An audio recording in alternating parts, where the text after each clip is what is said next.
जिस्म फरोश एक ऐसा शब्द जिसको हमेशा औरतों के लिए ही प्रयोग किया जाता है हमारे तथाकथित बुद्धिजीवियों से भरे समाज द्वारा। और हो भी क्यों ना, औरतें समर्थ होने के बावजूद खुद को न जाने क्यों इस पुरुषवादी समाज से हीन समझती हैं और कुछ हद तक मानती भी हैं। क्या सचमुच औरतें अपनी मर्जी से जिस्म बेचती हैं? एक कोठे पर बैठी हुई औरत अपनी मर्जी से धंधा करती हैं? ऐसा करने पर बदले में उनको मिलता ही क्या है? 2 वक्त की रोटी, कुछ पैसे अपनी ज़रूरतों को पूरा करने के लिए और सर छुपाने के लिए एक बदनाम कही जाने वाली छत। अगर कुछ नहीं मिलता तो बस एक ही चीज़, नाम और चंद रिश्ते। नाम परिवार का, ख़ानदान का, पति का, और रिश्ता बेटे का, भाई का, पिता का। पति तो हर रात नया मिलता है उन्हें, और अपना नाम भी हर रात नया। कभी छमिया, कभी माल, कभी शन्नो, कभी कुतिया, कभी छनाल तो कभी वैश्या।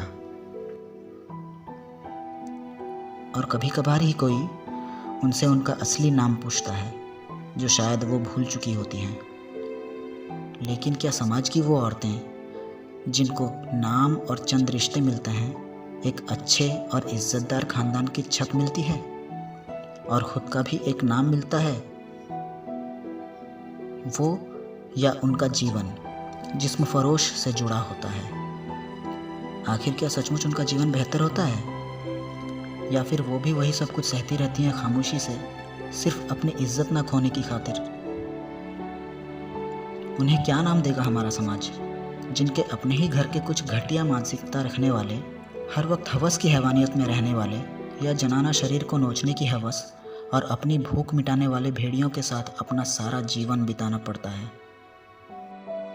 कभी कभी तो उनके वो रिश्ते भी अपनी भूख को शांत करने के लिए न जाने क्या क्या कर गुजरते हैं, क्योंकि जब मर्द के अंदर का भेड़िया नशे में चूर होता है तो वो सभी रिश्ते भूल जाता है। बहू, बेटी, भाभी, साली, सास, यहाँ तक कि कभी कभी माँ या दादी समान बड़ी बूढ़ी औरत भी।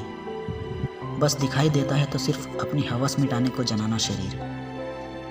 उम्र मायने नहीं रखती, मायने रखता है सिर्फ वो एक ख़ास अंग जो किसी मर्द को एक औरत से अलग करता है, और मायने रखता है नोचने को कोमल नर्म मादा मांस की चीखती तड़पती नग्न शरीर।